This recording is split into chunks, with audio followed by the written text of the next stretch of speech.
já ser um espírito iluminado para contribuir com a doutrina espírita? Então nós sabemos que a resposta é não, que cada um de nós somos realmente um tijolo para que essa muralha, né, essa construção magnífica que é o Espiritismo do Brasil e do mundo, possa ser erguida. Ela precisa de nós, da forma como nós somos mesmo. Então,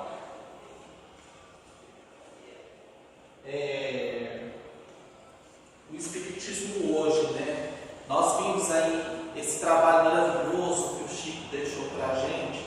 Na obra do Emmanuel, nós vamos encontrar esse subsídio que eu trago hoje, que é uma mensagem que está no livro Roteiro. A mensagem está no livro Roteiro do Emmanuel. E quando eu vi aquela mensagem, eu falei, gente, mas aqui realmente é um passo a passo para nós, né, que nos dizemos espíritas, que amamos a doutrina espírita, seguirmos e contribuirmos, né, com essa doutrina tão maravilhosa que tem só nos dado, né, que tem tanto nos enriquecido. Então, primeiro, são vários passos que o Emmanuel fala de como é que nós, gente, podemos macular, como é que nós podemos fazer um trabalho negativo dentro da doutrina espírita. É engraçado, né? Porque nos chama a atenção por isso. Até o título da mensagem é Como Perturbar a Marcha do Espiritismo. Então, será que a gente pode atrapalhar o Espiritismo? É o que o Emmanuel coloca nessa mensagem que está lá no livro Roteiro. Então, a primeira coisa, gente, o primeiro item é desprezar os deveres profissionais. Ali a gente vê uma figura bem engraçada, né? A pessoa está dormindo no trabalho e ela maqueia lá a careca, né? O chefe passar e pensar que ela está acordada. É uma brincadeira, mas nós, gente, temos que ter o nosso zelo profissional. Quando nós nos dizemos espíritas, nós estamos sendo vigiados e observados o tempo inteiro. Então a nossa contribuição como espírita, ela vai além da casa espírita. No nosso trabalho mesmo, né, na nossa profissão, nós temos que ser exemplo de trabalhador, né? Olha o exemplo que o Chico Xavier, eu coloquei ele aqui em primeiro lugar, nos deu. O Chico trabalhou os 30 anos, um trabalho simples, mas ele esteve ali presente, e ele contava que o Emmanuel nunca deixou ele faltar ao serviço por conta de obrigações mesmo na casa espírita. Ele nunca deixou, né? Nós sabemos do trabalho do Chico lá em Pedro Leopoldo, que ele trabalhava na venda no início, né, no armazém, e as pessoas chegavam no armazém e pediam: Chico, me dá uma palavra, me dá uma ajuda, eu quero que você me explique isso, me socorre, eu estou doente, estou com problema. O Chico pedia para o irmão dele conversar com as pessoas do centro espírita, para esperar dar o horário 5h30 para ele sair do armazém, aí ele tinha as pessoas. Então o nosso trabalho, gente, realmente é sagrado, e nós devemos honrá-lo, né, dessa maneira, exemplificando aquilo que a gente faz aqui. Ausentar-se das obras de caridade. Nós que nos dizemos espíritas, gente, de maneira alguma poderemos nos ausentar das obras de caridade. Tanto dentro da casa espírita, aquelas que a casa espírita promove, que a gente possa vir, como também no nosso dia a dia. Se eu estou na minha casa, surge a oportunidade de fazer o bem, de ouvir uma pessoa que esteja necessitada, uma amiga ou não, passa uma pessoa na rua pedindo um copo de leite, é minha obrigação dar aquele copo de leite. A cidade inteira está se organizando para ajudar, por exemplo, um bairro muito pobre que teve uma tromba d'água. Ah, mas a pessoa dono da religião está organizando, não tem importância. Eu vou lá dar a minha contribuição como cidadão, né? Poderia ser até a minha casa. Então, o espírita, gente, ele não pode de maneira alguma deixar de dar esse depoimento. Quando nós nos negamos à caridade, nós estamos contribuindo contra a doutrina. Então,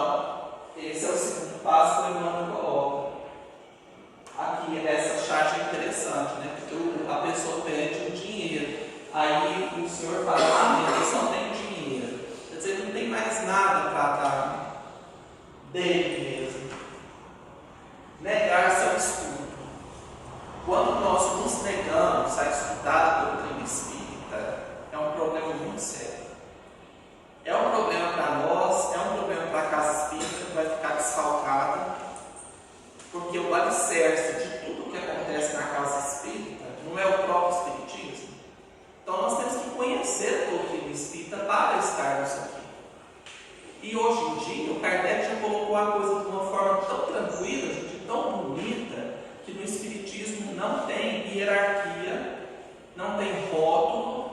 Ah, mas para eu estudar tal assunto eu tenho que fazer não sei o que primeiro. Não, aqui não tem isso.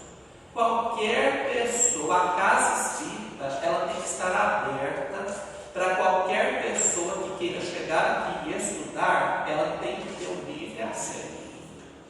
Ah não, o livro dos Espíritos só vai estudar quem frequenta a casa espírita há mais de 10 anos. Não, gente. A pessoa chegou hoje, ela quer frequentar o estudo, ela tem todo o direito, ela deve frequentar o estudo.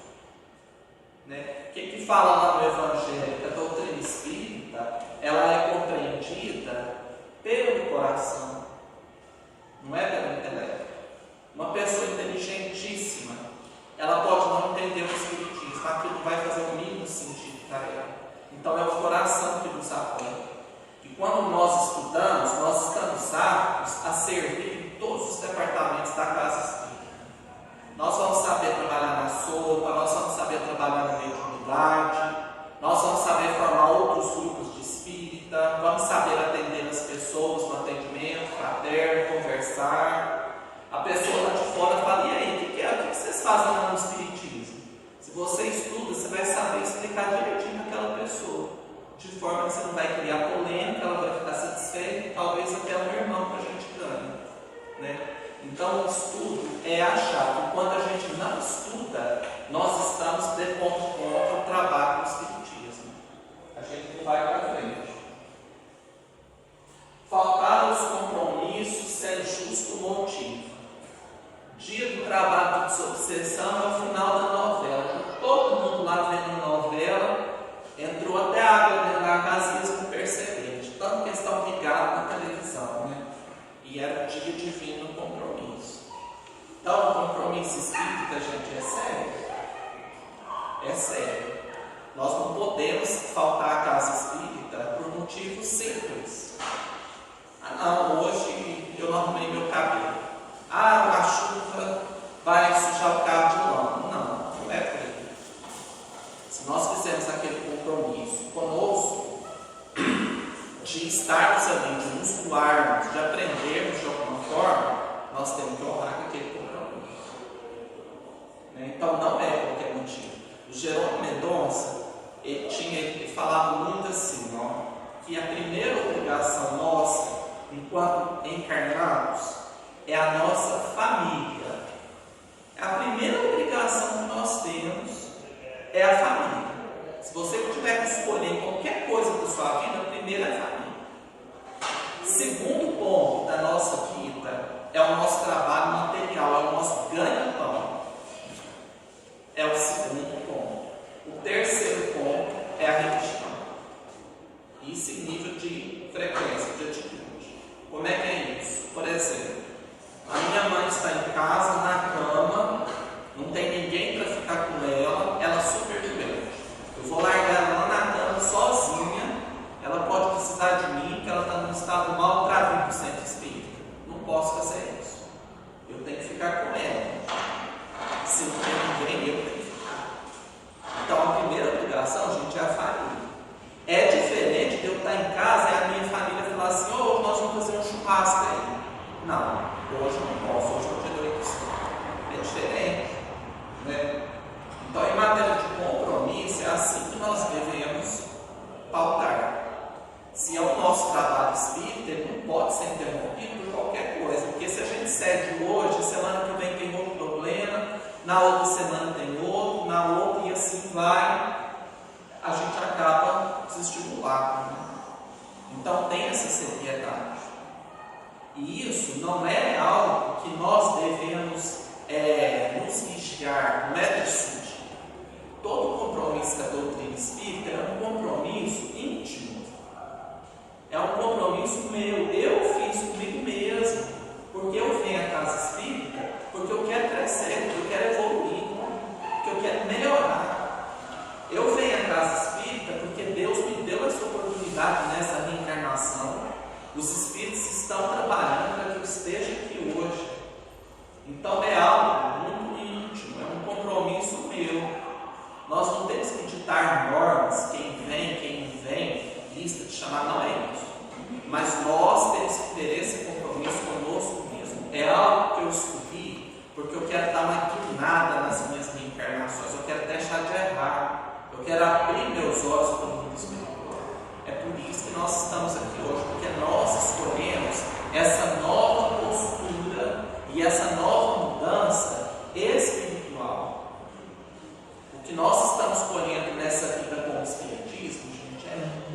valioso e nós vamos levar para muitas reencarnações.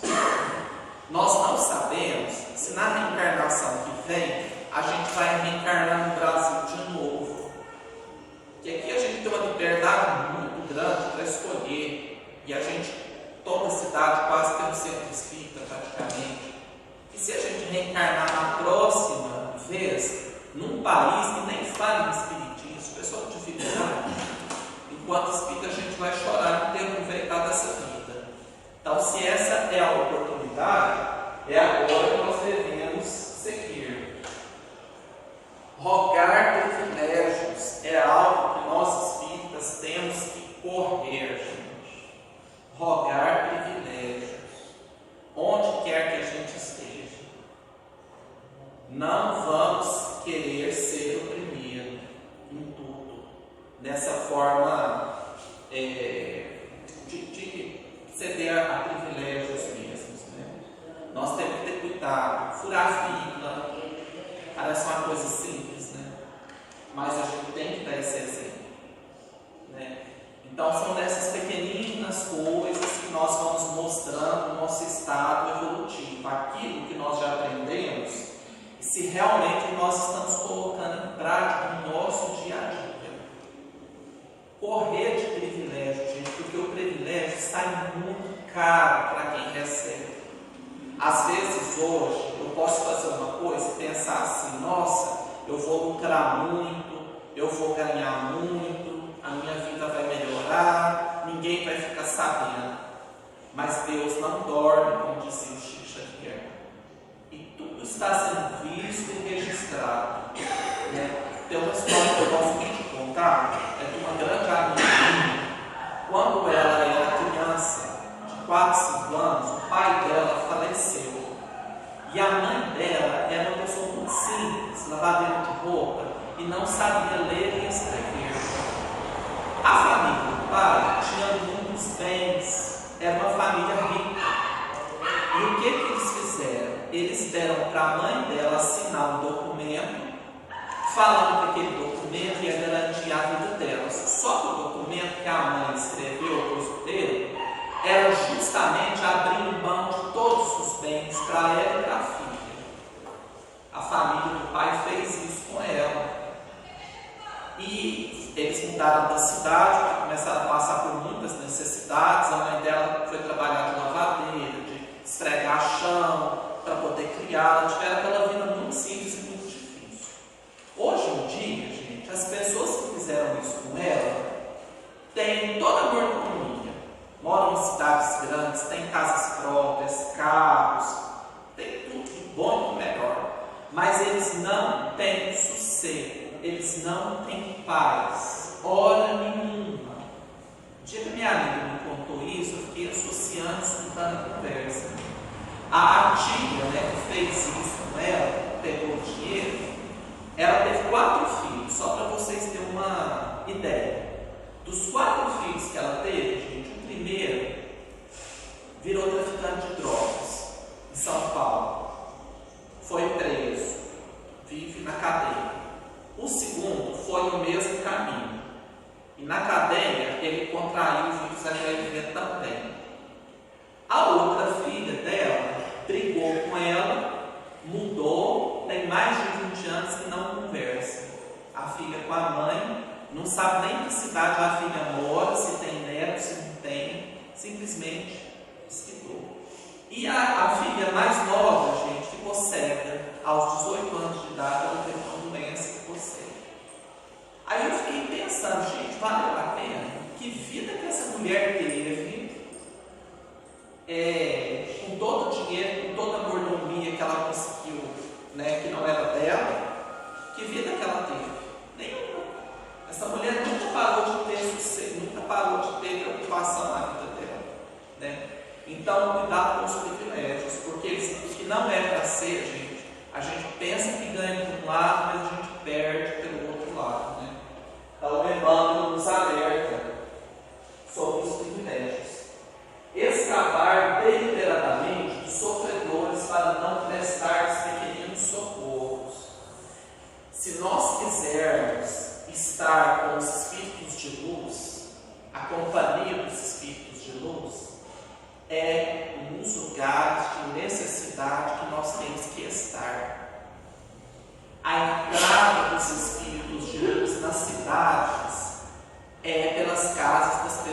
sofredores e necessitados.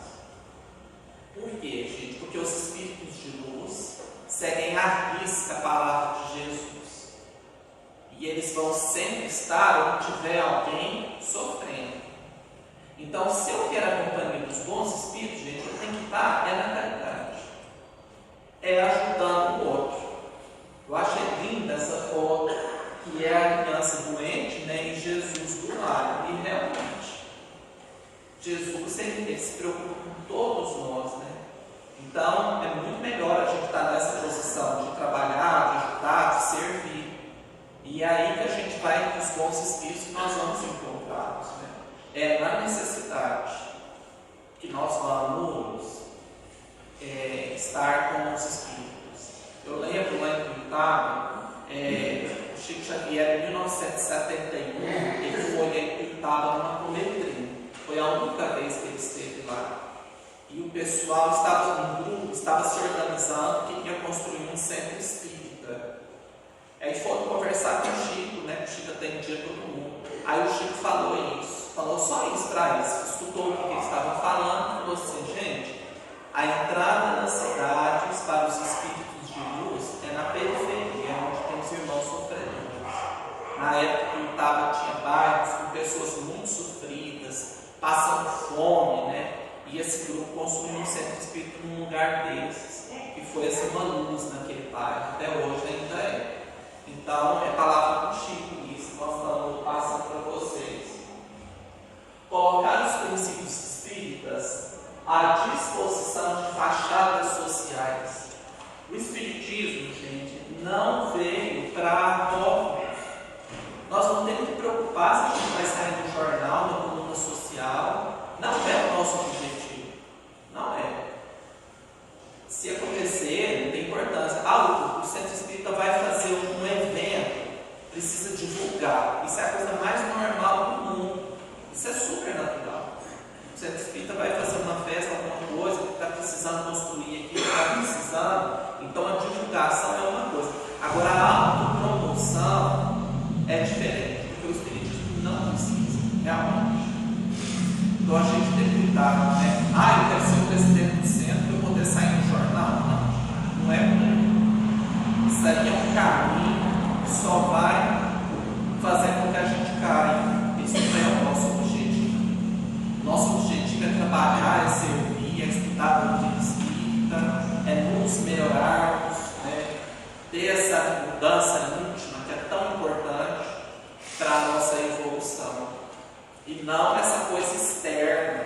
Por que nós, o Allan Kardec, ele não colocou, gente, ele baniu, ele tirou da doutrina espírita a questão dos rituais. Por quê?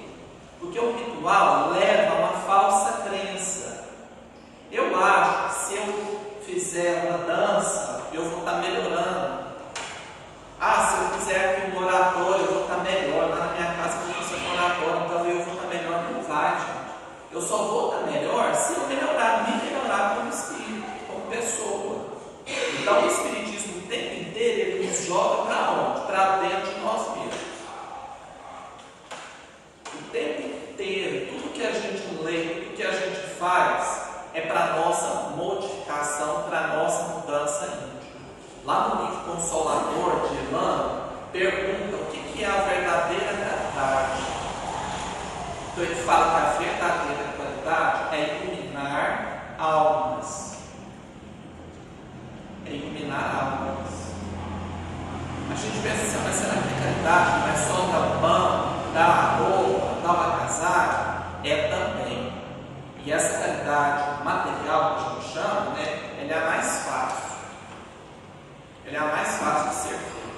Agora a caridade de iluminar almas, ela é trabalhosa, porque às vezes vai uma vida inteira para a gente plantar uma sementinha, né? Então a gente vê hoje, nós temos países muito ricos, países que não têm pobreza, que eles têm uma vida perfeita, mas precisa da caridade espiritual, porque os problemas para eles são os mesmos. Eles querem ser ouvidos, eles precisam ter amigos, índice de suicídio, fica doente do mesmo jeito, são seres humanos. Então, essa caridade da iluminação, gente, ela é algo mais difícil. E é a que a gente deve tentar fazer cada vez mais. Especular da doutrina em matéria política também às vezes é um engano que a gente cai. Usar o nome do centro, usar a doutrina espírita para uma promoção política. Não é um caminho bacana, gente. A doutrina espírita não precisa, não pede esse tipo de coisa. Eu lembro uma vez eu estava na casa do Jerônimo Mendonça e chegou um homem para conversar com o Jerônimo, falando com ele que ele queria se candidatar e se o Jerônimo faria campanha para ele dentro das casas espíritas. Aí o Jerônimo falou que não, o objetivo dele nessa vida não era esse, que ele veio ao mundo para trabalhar o espiritismo, né? Que ele podia até votar nele como amigo, acreditar nele que era outra coisa, mas dentro da casa espírita a gente veio para estudar espiritismo, né? Se eu quiser estudar medicina, por exemplo, eu tenho que ir para um lugar onde estuda medicina. Aqui é espiritismo, tem que ser o nosso foco o tempo inteiro, né? Vamos fazer um estudo dentro da casa espírita para estudar história? Não tem sentido, gente. História você estuda lá na universidade, estuda na escola, estuda na sua casa. Aqui, estudar espiritismo. O tempo que a gente tem que ser para isso, né? Sacrificar a família aos trabalhos da fé é o que eu falei no início, né? Não devemos. Se a gente tem um compromisso primeiro, e esse é com a família, às vezes o centro tem que ficar naquele momento. Por exemplo, às vezes o casal, né, a gente vê a mulher com filhos, ela tem que cuidar dos filhos. Como é que ela vai largar os filhos pequenos em casa para estar em todos os trabalhos da casa espírita? Não tem condição, né? Então, muitas vezes a gente percebe que uma pessoa que vinha muito ativa no centro espírita ia no centro todo dia. Aí tem os filhos, tem que dar uma parada. Eu só consegui ir um dia, gente. E nós, do grupo espírita, temos que entender e apoiar aquela pessoa, para ela se sentir valorizada, porque na hora que ela conseguir passar aquele momento, ela volta. Minha mãe eu tenho uma amiga, nós temos uma amiga que estava na Maria, a mãe dela está acamada, já tem alguns anos, e ela fica com a mãe, né? A mãe mora na casa dela. Ela não pode sair de casa para frequentar o centro. Ela tem uma vida super ativa dentro do espiritismo espiritual. Ela tem uma parada, que aquele momento a mãe precisa dela, só ela de filha que tem. Então isso também é importante. É diferente, né, daquilo que eu falei, da gente faltar à casa espírita para ficar em casa à toa vendo novela. Isso aí é diferente. Mas por conta dos nossos compromissos familiares, nós, às vezes, a doutrina espírita, não é que nós vamos deixar a doutrina espírita, não é isso. É que às vezes a gente fica mais afastado um pouco, né? Enquanto está passando por aquilo. E nós, da casa espírita, temos que apoiar esse tipo de gente, visitar a pessoa, né? Isso é importante. Assambarcar muitas obrigações, recusando distribuir a tarefa com os demais companheiros, ou não abraçar incumbência alguma, isolando-se na preguiça. Então isso também é algo, gente, que dificulta o trabalho da casa espírita. A gente vinha falando isso, né, no caminho. Às vezes a pessoa quer assambarcar, ela quer pegar tudo que tem na casa espírita. Não, eu vou dirigir, eu vou fazer isso, eu vou fazer aquilo, eu vou tomar conta daquilo, eu pego a chave, eu abro o centro. E nós deixamos um monte de gente com potencial, com boa vontade, que gostaria de estar compartilhando aquelas tarefas, as pessoas vão ficar de fora. Ou então, o contrário, tudo que chama na casa espírita para ajudar, a gente sai também. Não quer compromisso. Então tem que ser o meio termo. Aquele grupo que toma conta da casa, que está ali dirigindo a casa, os trabalhos, tem que estar de olho nas pessoas que estão frequentando a casa espírita. Que de repente tem alguém começando, mas que tem toda aquele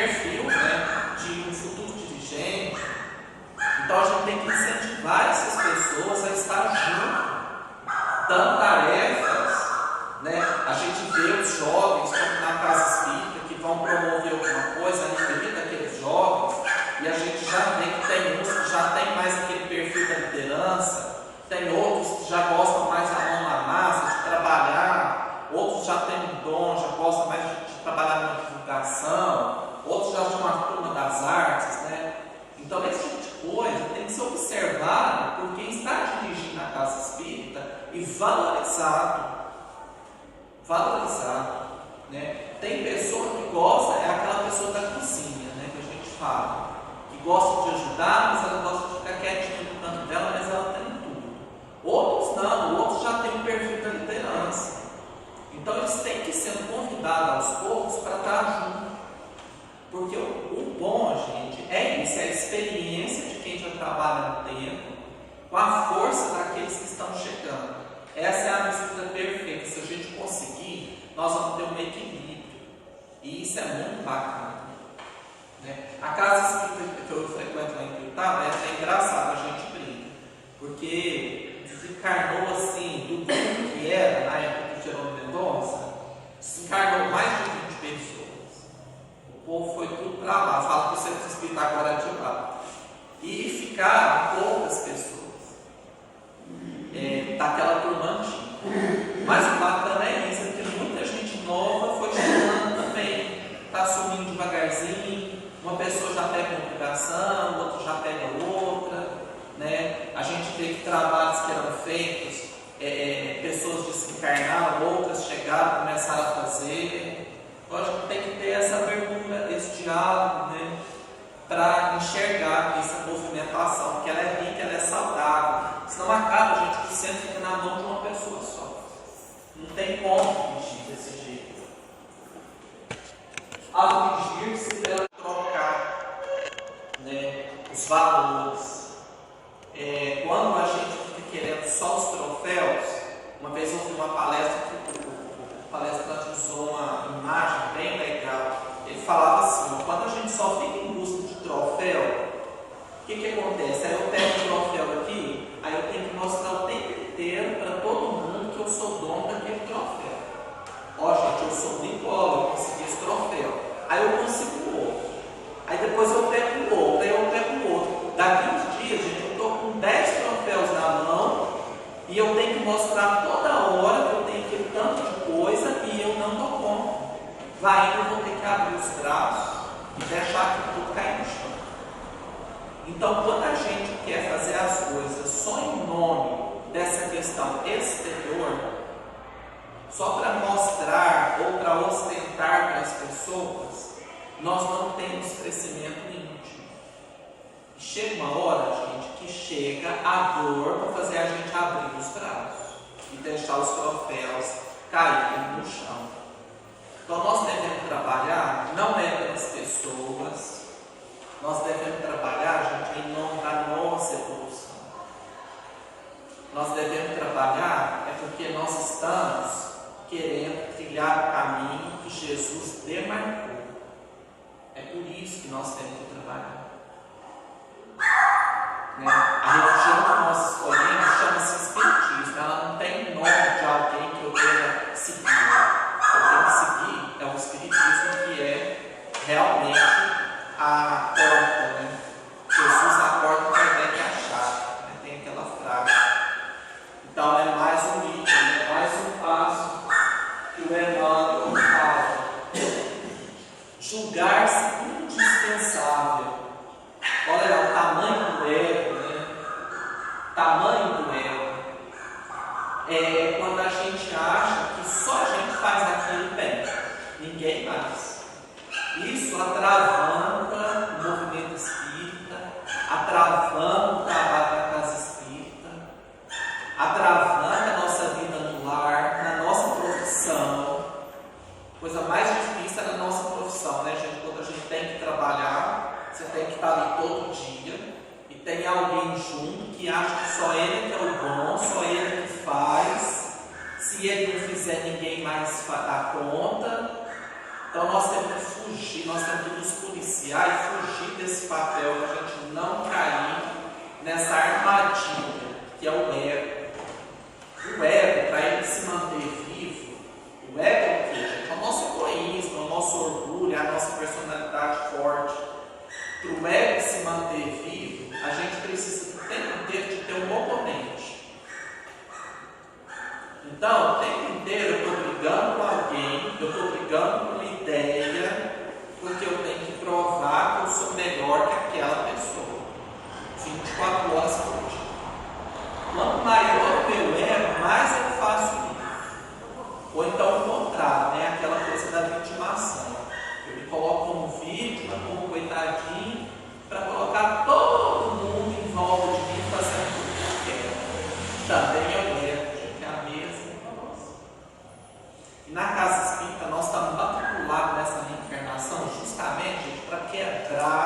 esse tipo de situação que nós trazemos, para diminuir o nosso ego.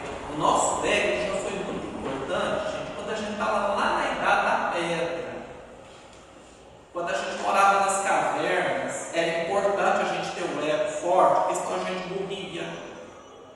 Nós tínhamos que matar um animal com a mão, praticamente, para poder nos alimentar. Nós tínhamos que brigar por conta de territórios, senão a gente morria na neve, Eu vi a gente via um grupo, via uma caverna, a gente tinha que entrar lá dentro, tirar um animal que estava lá para fora, e tomar o lugar dele, porque se a gente ficasse no tempo, a gente morria congelado. Então, naquela época, o ego era importante. Tinha que ter. Hoje não precisa mais. Hoje a gente tem que aprender o outro caminho, da sensibilidade, do amor, da boa educação, da fraternidade. Hoje é diferente. Então é o momento da nossa reflexão que a doutrina espírita nos oportuniza, essa. Fugir ao exame imparcial das questões que concernem a clareza do espiritismo acima dos interesses ou das pessoas.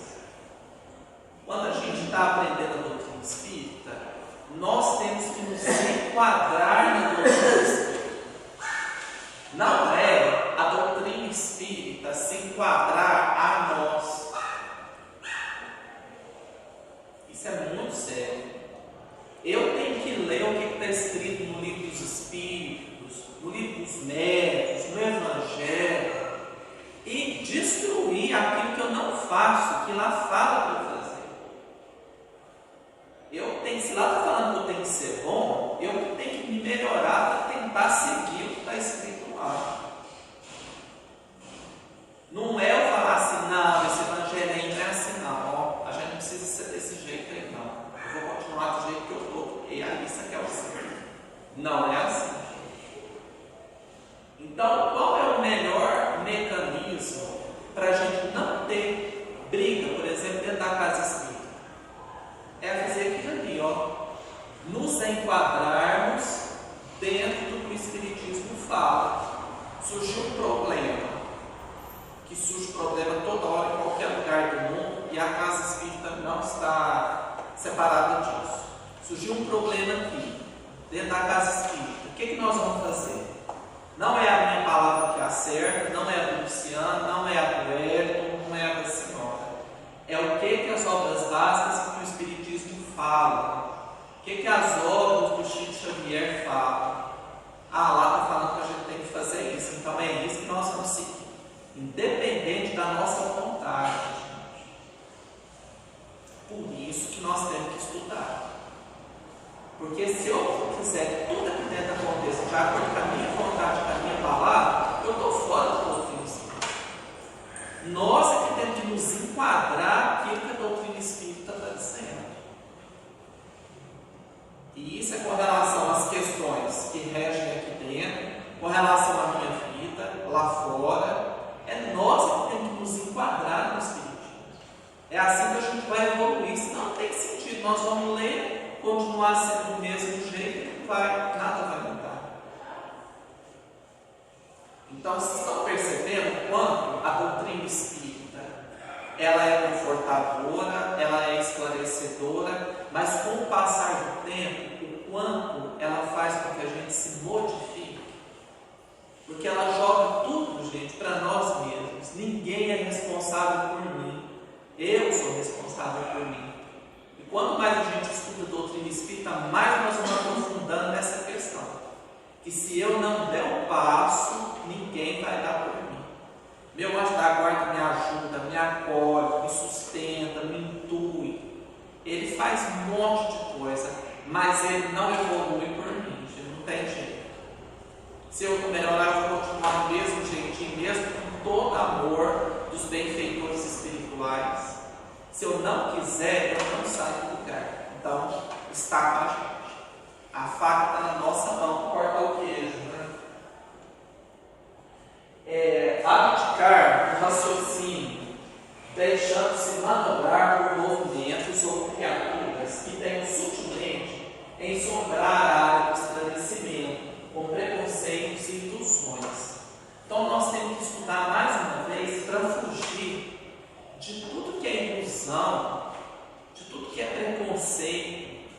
de tudo aquilo que vem, gente, com a imagem do mal. O que as trevas querem? Elas querem que a gente continue eternamente na ignorância. As trevas querem implantar na nossa cabeça que nós somos ruins, que nós nunca vamos melhorar, que a gente não merece receber ajuda. Esse é o pensamento obsessor da nossa cabeça, é esse. Eles querem nos julgar, colocar sentimento de julgamento o tempo inteiro. Os espíritos de luz, gente, não julgam.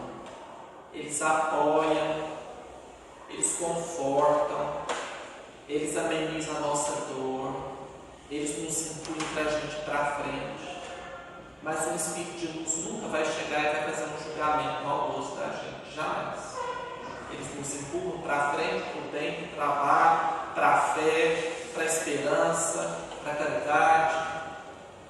E a doutrina espírita, nós como espíritas, temos sempre que ser aquela pessoa que vai colocar uma mão, gente, bendita, numa situação.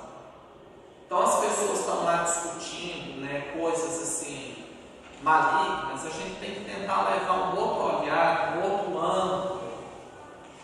Né? Quando a gente às vezes vê, é tão difícil, gente, por exemplo, às vezes uma pessoa comete um crime, né? Aquilo vai para a mídia e vira aquele falatório, e todo mundo fala tem que matar, tem que isso e tal.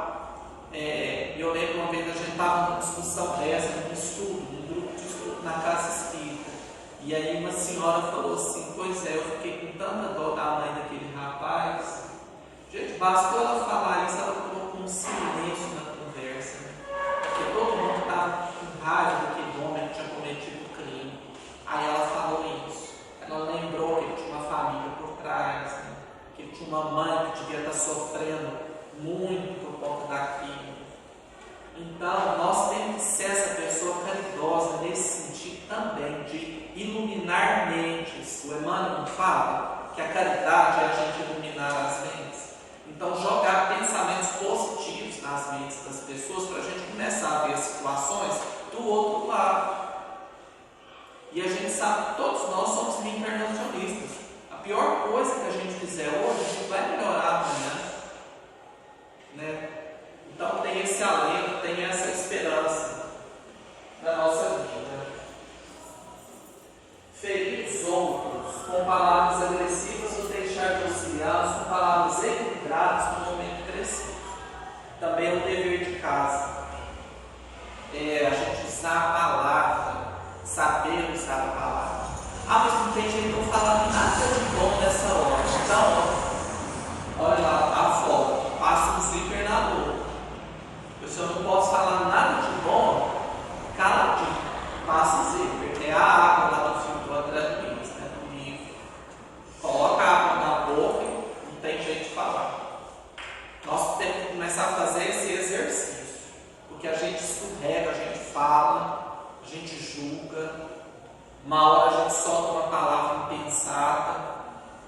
Então, gente, nós temos que começar a treinar esse tipo de coisa, né? Fazer o exercício para a gente conseguir ter força cada vez fazendo menos, diminuindo, né? Tem um livro do Herculano Pires, eu não lembro o nome, mas eu lembro que ele falava o seguinte, que às vezes a gente fica assim, ó, catando os nossos erros. Eu faço isso, eu sou errado nisso, eu sou ruim, eu isso, eu aquilo. Isso não vai levar a gente a nada, porque nós temos erros, temos um monte. A condição evolutiva do nosso planeta é essa.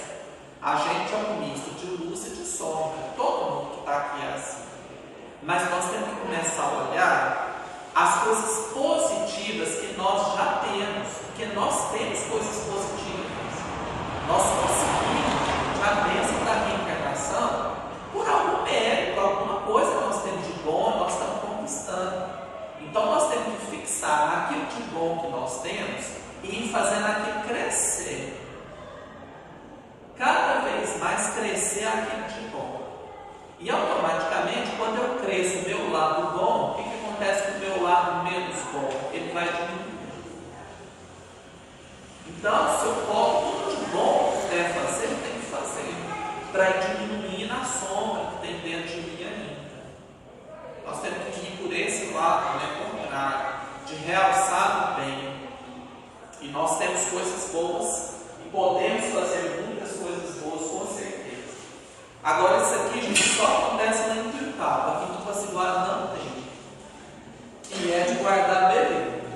Aqui não tem, né, Ué? Não. Só lá em Tuiutaba que nós somos melindrosos, gente. Só esse povo é melindroso. Não podemos, gente. Vamos esquecer o melindro. O melindro atravanca a nossa vida, né? Qualquer coisinha tem que ter cuidado, porque senão o outro acha ruim, aquela coisa, fica com raiva. É difícil, gente, o melindro, né? E ele atravanca a nossa vida.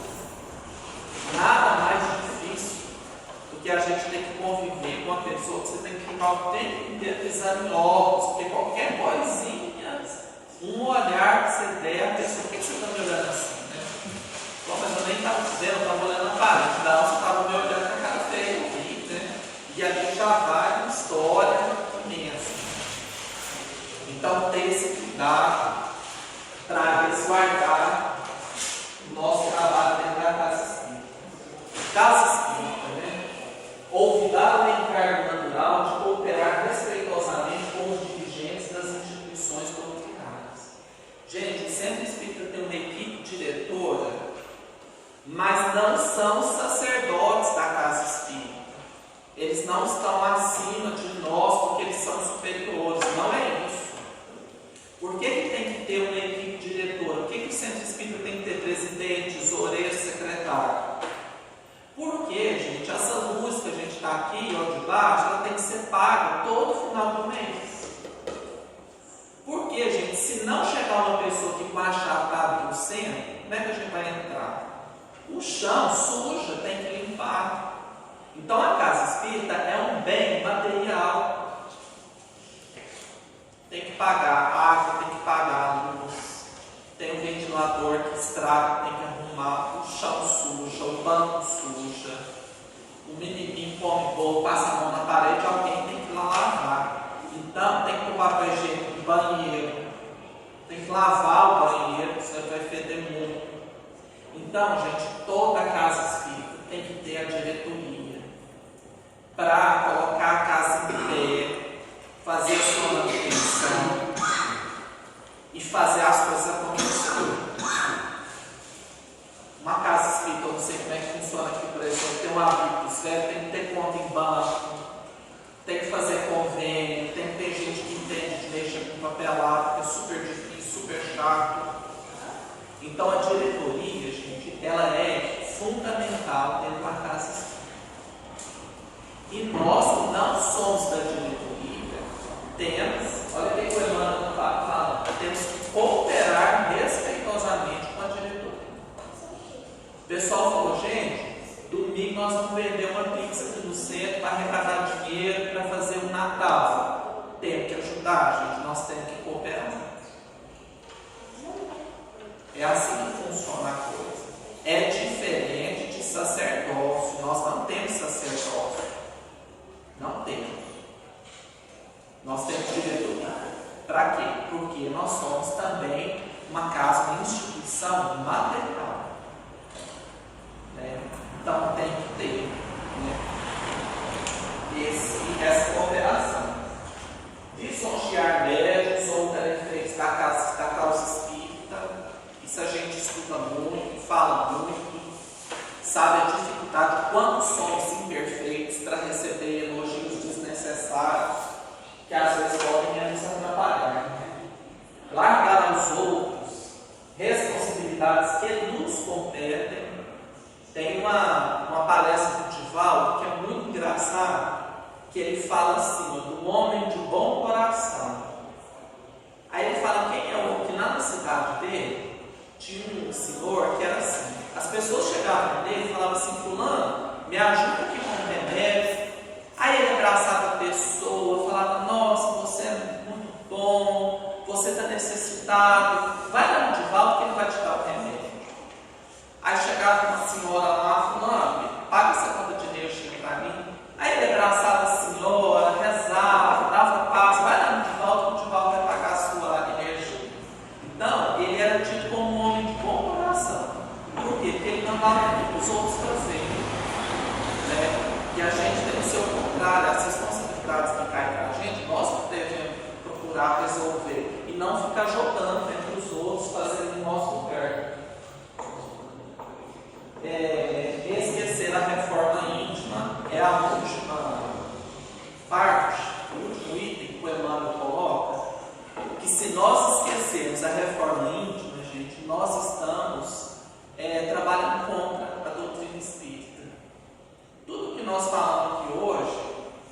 a ver com a nossa mudança de postura, com a nossa mudança de mentalidade, com o nosso desejo de evoluir, de crescer, de nos tornarmos melhores. Então, a reforma íntima, a gente se olhar, como ali na foto está mostrando, e a gente tentar de alguma forma ir nos organizando aqui dentro, nos tornando melhores, melhorando os nossos sentimentos, nos entendendo, nos respeitando, gente, porque às vezes nós queremos dar um passo maior que a perna. Lá no Livro dos Espíritos fala assim, tem a pergunta: será que numa vida só a gente pode evoluir tudo, assim, igual um raio? Aí lá fala assim, não, e tem um ponto final. Numa vida a gente não vai conseguir evoluir tudo que nós temos que evoluir. Então eu tenho que ter essa paciência comigo, de saber que eu estou caminhando, que eu estou trabalhando, que eu estou lutando. Eu não vou conseguir tudo agora, vai ser de várias reencarnações. Então é a palavra de Jesus para nós encerrarmos, quando Jesus falou, quem quiser me seguir, carregue a sua cruz. É isso que os Espíritos esperam de nós na nossa atual reencarnação, no nosso atual momento evolutivo. Os bons Espíritos esperam que a gente consiga viver carregando a nossa cruz. O que é a nossa cruz? São os nossos defeitos. A minha cruz não é o outro. A gente acha, minha cruz é meu pai, minha cruz é meu filho que me dá trabalho, minha cruz é minha esposa que não dá certo comigo. Não, gente. A minha cruz são os meus defeitos. É essa que eu arrasto a vida inteira. E é arrastar os meus defeitos, imperfeito, mas no trabalho, querendo melhorar. Então é isso, esse estudo que nós fizemos. Gostaria de agradecer mais uma vez pela oportunidade de vir aqui falar um pouquinho. Essa mensagem, todas essas frases aqui que eu fui colocando, são frases do Emmanuel, que estão no livro Roteiro. Se alguém quiser procurar, ler o livro, é muito bom, são várias mensagens. Eu gostaria mais uma vez de agradecer, muito obrigado por estarmos aqui. Luciano, que é o nosso médico de transporte, veio dirigindo, o nosso colega Valmir, que é o médico da comunicação, que filma, e agora você Vilmar. Você vai falar um pouquinho de sintonia maior, Vilmar? Site? Já pode falar agora. Eu vou sentar ali para psicografar, fazer uma. E quando você vai falando. Gente, então muito obrigado. Vou sentar aqui.